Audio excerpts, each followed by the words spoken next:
So I've been doing this for about 2 years, more than 100 of these gigs. This is about the last one. One more, and it's over for me. And I figured I wanted to write a song to end it, right? But then I realized I don't sing and I can't write music. But I came up with the refrain, at least, right? And this captures the point. If you understand this refrain, you're going to understand everything I want to say to you today. It has 4 parts. First, creativity and innovation always builds on the past. The past always tries to control the creativity that builds upon it. Free societies enable the future by limiting this power of the past, and ours is less and less a free society. 1774, free culture was born. In a case called Donaldson v. Beckett in the House of Lords in England, free culture was made because copyright was stopped. In 1710, the Statute of Anne had said that copyright should be for a limited term, just 14 years, but in the 1740s, when Scottish publishers started reprinting classics, you got to love the Scots, the London publishers said, stop. They said, copyright is forever. Sonny Bono said copyright should be forever minus a day, but the London publishers said copyright is forever. These publishers, people whom Milton referred to as old patentees and monopolizers in the trade of book selling, men who do not labor in an honest profession, except Tim here, to learning is indebted. These publishers demanded a common law copyright that would be forever. In 1769, in a case called Miller v. Taylor, they won their claim, but just 5 years later in Donaldson, Miller was reversed, and for the first time in history, the works of Shakespeare were freed. Freed from the control of a monopoly publishers.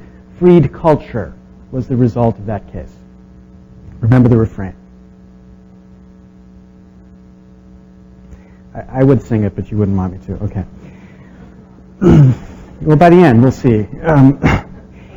That free culture was carried to America. That was our birth, 1790. We established a regime that left creativity unregulated. Now, it was unregulated because copyright law only covered, quote, printing. Copyright law did not control derivative work. And copyright law granted this protection for the limited time of 14 years. That was our birth. And more fundamentally in 1790, because of the technology of the time, all things protected were free code. You could take the works of Shakespeare and read the source. The source was the book.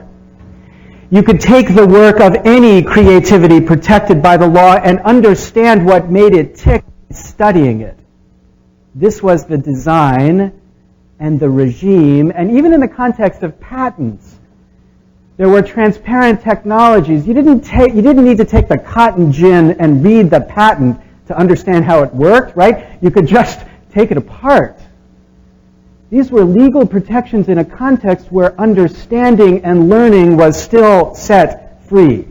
Control in this culture was tiny. That was cute, right? Control tiny, okay. And not just then. Right? Forget the 18th century, the 19th century. Even at the birth of the 20th century, here's my favorite example here. 1928. My hero, Walt Disney, created this extraordinary work. The birth of Mickey Mouse in the form of Steamboat Willie. But what you probably don't recognize about Steamboat Willie and his emergence into Mickey Mouse is that in 1928, Walt Disney, quote, to use the language of the Disney Corporation today, stole Willie from Buster Keaton's Steamboat Bill. It was a parody, a takeoff. It was a building upon Steamboat Bill. Steamboat Bill was produced in 1928, no 14 years, just take it, rip, mix, and burn, as he did to produce the Disney Empire. This was his character. Walt always parroted feature-length Main Street films to produce the Disney Empire, and we see the product of this. This is the Disney Corporation taking works in the public domain and not even in the public domain and turning it into vastly greater new creativity. They took the works of this guy, these guys, the Brothers Grimm, who you think are probably great authors on their own. They produce these horrible stories, these fairy tales, which anybody should keep their children far from because they're utterly bloody and moralistic stories which are not the sort of thing that children should see, but they were retold for us by the Disney Corporation. Now, the Disney Corporation could do this because that culture lived in a commons, an intellectual commons, a cultural commons where people could freely take and build. It was a lawyer-free zone. It was culture which you didn't need the permission of someone else to take and build upon. That was the character of creativity at the birth of the last century. It was built on a constitutional requirement that protection be for limited times, and it was originally limited. 14 years if the author lived 28, then in 1831 it went to 42, then in 1909 it went to 56, and then, magically, starting in 1962, look, no hands, the term expands. 11 times in the last 40 years it has been extended for existing works, not just for new works that are going to be created, but existing works. The most recent is the Sonny Bono Copyright Term Extension Act. Those of us who love it know it as the Mickey Mouse Protection Act, which of course every time Mickey's about to pass in the public domain, copyright terms are extended, and the meaning of this pattern is absolutely clear to those who pay to produce it. The meaning is, no one can do to the Disney Corporation what Walt Disney did to the Brothers Grimm. That though we had a culture where people could take and build upon what went before, that's over. There is no such thing as the public domain in the minds of those who have produced these 11 extensions in the last 40 years, because now culture is owned. Okay, sorry. Remember the refrain. We always build on the past. The past always tries to stop us. Freedom is about stopping the past, but we have lost that ideal. Things are different now from even when Walt produced the Walt Disney Corporation. In this year now, we have a massive system to regulate creativity. A massive system of lawyers regulating creativity as copyright law has expanded in unrecognizable forms, going from a regulation of publishing now to a regulation of copying, the things that computers do when you boot them up, going from copies to not just copies of the original work, but even derivative works on top of it, going from 14 years to, for new works produced by a real author, there are fewer and fewer of those people out there, life plus 70 years. That's the expansion of law, but also there's been an expansion of control through technology. Right? First of all, this reality of opaque creativity, you know that as proprietary code. Creativity where you don't get to see how the thing works, and the law protects the thing you can't see. It's not Shakespeare that you can study and understand because the code is by nature open. Nature has been reformed in our modern technological era, so nature can be hidden, and the law still protects it. And not just through the protection, but through increasing control of uses of creative work. Here's my Adobe ebook reader, right? Some of you have seen this before, I'm sure.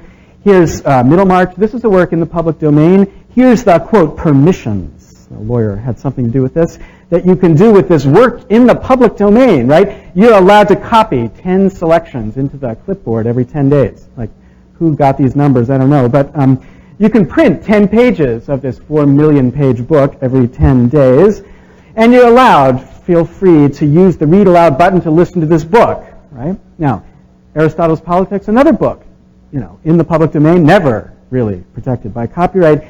But with this book, you can't copy any text into the selection. You can't print any pages, but feel free. You can listen to this book aloud. And then, to my great embarrassment, here's my latest book, right? No copying, no printing, and don't you dare use the technology to read my book aloud. Now, I have a sing button in the next version of the Adobe ebook reader, but the point is that control is built into the technology. Booksellers in 1760 had no conception of the power that you coders would give them someday in the future, and that control adds to this expansion of law. Law and technology produces together a kind of regulation of creativity we've not seen before, right? Because here's a simple copyright lesson. Law regulates copies. What's that mean? Well, before the internet, think of this as the world of all possible uses of a copyrighted work. Most of them are unregulated. Stop talking about fair use. This is not fair use. This is unregulated uses. To read it is not a fair use. It's an unregulated use. To give it to someone is not a fair use. It's unregulated. To sell it, to sleep on top of it, right? To do any of these things with this text is unregulated. Now, in the center of this unregulated use, there's a small bit of stuff regulated by the copyright law. For example, publishing the book. That's regulated. And then, within this small range of things regulated by copyright law, there's this tiny band before the internet of stuff we call fair use. Uses that otherwise would be regulated, but that the law says you can engage in without the permission of anybody else. So, for example, quoting a text in another text, that's a copy, but it's still a fair use. That means the world was divided into three camps, not two. Unregulated uses, regulated uses that were fair use, and the quintessential copyright world. Three categories. Enter the internet. Every act is a copy, which means all of these unregulated uses disappear. Presumptively, everything you do on your machine, on the network, is a regulated use. And now it forces us into this tiny little category of arguing about, what about the fair uses? What about the fair uses? I would say the word, I'm not. To hell with the fair uses. What about the unregulated uses we had of culture before this massive expansion of control? Now, unregulated uses disappear. We argue about fair uses, and they find a way to remove fair use, right? Here's a familiar creature to many of you, right? The wonderful Sony Aibo pet, which you can teach to do all sorts of things. Somebody set up a wonderful set, ibopet.com site, to teach people how to hack their dog. Now remember, their dog, right? And this site actually wanted to help you hack your dog to teach your dog to dance jazz. And remember, Europeans are sometimes confused about this, but it's not a crime to dance jazz in the United States, right? This is a completely permissible activity, even for a dog to dance jazz. Georgia, there's a couple jurisdictions I'm not sure about, but mainly dancing jazz is an okay activity. So IboPet said, here's how to hack your dog to make it dance jazz. If anything, would be a fair use of this piece of plastic that costs over $1,500. You would think this is a fair use. Letter to the site. Your site contains information providing means to circumvent IBO, whereas copy protection protocol constituting a violation of the anti-circumvention provisions of the DMCA, even though the use is fair use. The use is not permitted under the law. Fair use. Erased by this combination of technological control and laws that say don't touch it. Leaving one thing left in this field that had three: control. Copyright. Controlling creativity. Now, never, here's the thing, you've got to remember, you've got to see this. This is the point, and the world of Jack Valenti misses this. Here's the point. Never has it been more controlled, ever. Take the addition, the changes to copyright's term, take the changes to copyright scope, put it against the background of an extraordinarily concentrated structure of media, and you produce the fact that never in our history have fewer people controlled more of the evolution of our culture. Never. Not even before the birth of free culture. Not in 1773 when copyrights were perpetual because, again, they only controlled printing. How many people had printers? You could do what you wanted with these works. Ordinary uses were completely unregulated. But today, your life is perpetually regulated in the world that you live in. It is controlled by the law. Here is the refrain. Creativity depends on stopping that control. They will always try to impose it. We are free to the extent we resist it, but we are increasingly not free. You, or the GNU, you can pick, build a world of transparent creativity. That's your job. This weird exception in the 21st century of an industry devoted to transparent creativity, free sharing of knowledge. It was not a choice in 1790, it was nature in 1790. You are rebuilding nature. This is what you do. You build a common base that other people can build upon. You make money off, well, not enough, but some of you make money off of this. This is your enterprise. You Gates like it's 1790. That's your way of being. And you remind the rest of the world of what it was like when creativity and innovation was a process where people added to common knowledge. In this battle between a proprietary structure and a free structure, you show the value of the free. And as announcements such as Real Network's announcement demonstrate, the free still captures the imagination of the most creative in this industry. But just for now. Just for now. Because, just for now, free code threatens, and the threats turn against free code. Let's talk about software patents. There was a guy, Mr. Gates, who's brilliant, right? He's brilliant. He's a brilliant businessman. He has some insights. He's even a brilliant policymaker. Here's what he wrote about software patents. If people had understood how patents would be granted when most of today's ideas were invented and had taken out patents, the industry would be at a complete standstill today. Here's the first thing I'm sure you've read of Bill Gates, which you all 100% agree with. Right? Gates is right, absolutely right. Then we shift into the genius businessman.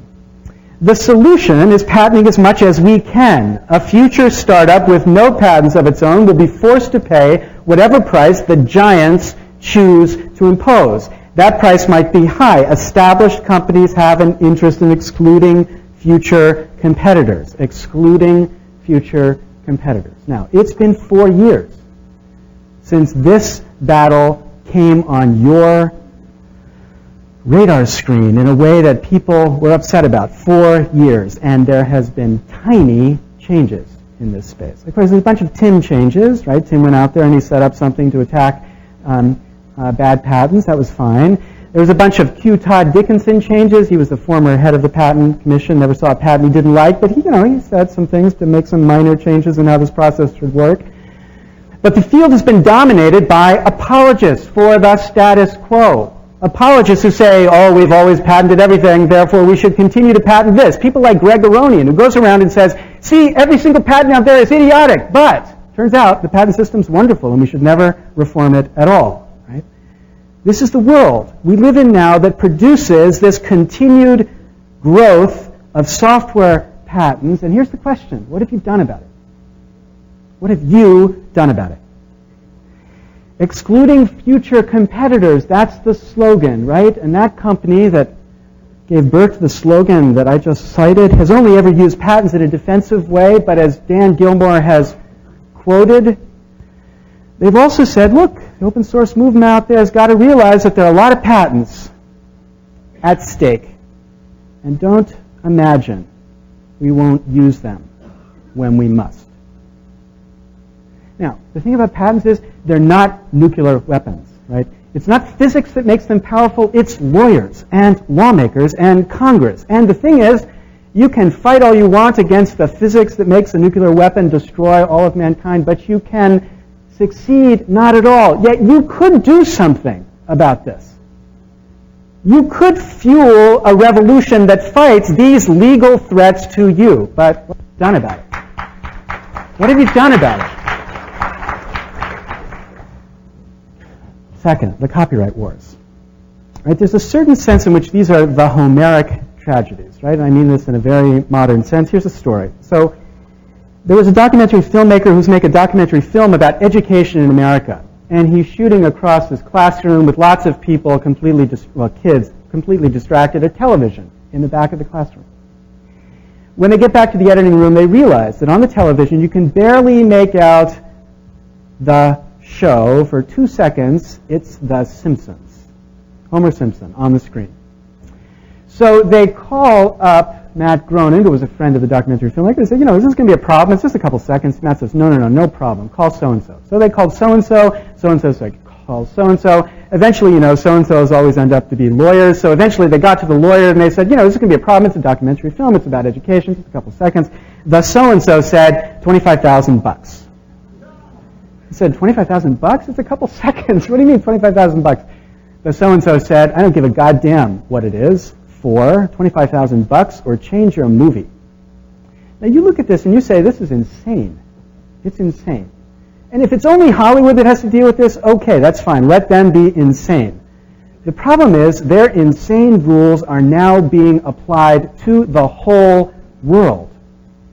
This insanity of control is expanding as everything you do touches copyright. So, the broadcast flag, which says before a technology is allowed to touch DTV, it must be architected to control DTV through watching for the broadcast flag. Rebuild the network to make sure this bit of content is perfectly protected. Or the mandated Fritz-Hollings chips that will be imposed on machines through the law, which Intel referred to as the police state in every computer quite accurately, and they would build these computers but are opposed to this police state system. And then, most recently, this outrageous proposal that Congress ratify the right of the copyright owners to launch attacks on P2P machines.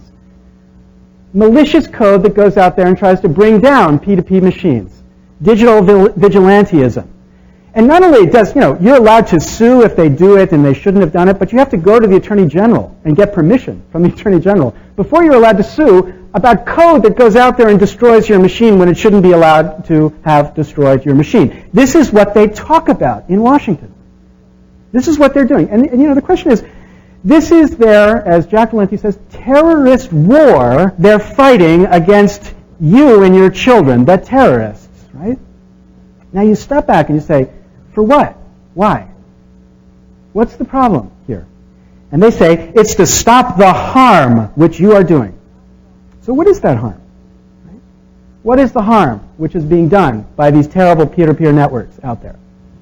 Take their own numbers. They said last year 5 times the number of CDs sold were traded on the net for free, 5 times. Then take their numbers about the harm caused by 5 times the number sold being traded for free. A drop in sales of 5%. 5%. Now, there was a recession last year, and they raised their prices, and they changed the way they counted. All of those might actually account for the 5%. But even if they didn't, the total harm caused by 5 times being traded for free was 5%. Now, I'm all for war in the right context, but is this the grounds one stands on to call for a, quote, terrorist war against technology? This harm, even if 5%, gives them the right to destroy this industry? I mean, does anybody think about the decline in this industry, which is many times as large as theirs, caused by this terrorist war being launched against anybody who touches new content? Ask a venture capitalist how much money he's willing to invest in new technologies that would touch content in a way that Hillary Rosen or Jack Valenti don't sign off of. The answer is a simple one: 0. 0. They've shut down an industry and innovation in the name of this terrorist war, and this is the cause, this is the harm. 5%. And what have you done about it? Right? It's insane. It's extreme. It's controlled by political interest. It has no justification in the traditional values that justify legal regulation, and we've done nothing about it. We're bigger than they are. We've got right on our side. And we've done nothing about it. We've let them control this debate. Here's the frame that leads to this. They win because we've done nothing to stop it. There's our Congressman, J.C. Watts. J.C. Watts is the only black member of the Republican Party in leadership. He's going to resign from Congress. He's been there 7.5 years. He's had enough. Nobody can believe it. Nobody in Washington can believe it. What? Not spend 700 years in Washington? He says, I like you guys, but 7 years is enough. 8 years is too much. I'm out of here. Just about the time J.C. Watts came to Washington, this war on free code and free culture began. Just about that time. In an interview 2 days ago, Watts said, here's the problem with Washington. If you're explaining, you're losing. If you're explaining, you're losing. It's a bumper sticker culture. People have to get it like that, and if they don't, if it takes 3 seconds to make them understand, you're off their radar screen. 3 seconds to understand, you lose. This is our problem. 6 years after this battle began, we're still explaining. We're still explaining, and we are losing. They frame this as a massive battle to stop theft, to protect property. They don't get why re-architecting the network destroys innovation and creativity. They extend copyrights perpetually. They don't get how that itself is a form of theft, a theft of our common culture. We have failed in getting them to see what the issues here are, and that's why we live in this place where a tradition speaks of freedom and their controls take it away. Now, I've spent 2 years talking to us about this, and we've not done anything yet. A lot of energy building sites and blogs and slashdot stories. Nothing yet to change that vision in Washington. Because we hate Washington, right? Who would waste his time on Washington? But if you don't do something now, this freedom you built, that you spend your life coding, this freedom will be taken away. Either by those who see you as a threat, who then invoke the system of law we call patents, or those who take advantage of the extraordinary expansion of control that the law of copyright now gives them over innovation. Either of these two changes through law will produce a world where your freedom has been taken away. And if you can't fight for your freedom, you don't deserve it. But you've done nothing.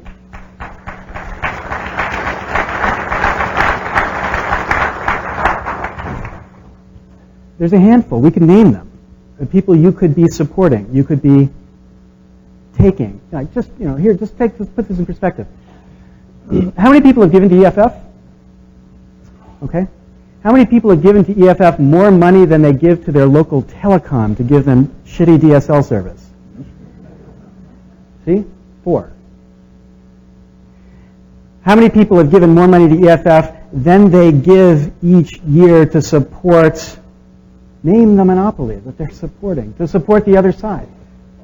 Right? How many people have given anything to these people? Right? Voucher canon, this is not a left and right issue, right? Here's the most important thing to recognize. This is not about conservatives versus liberals.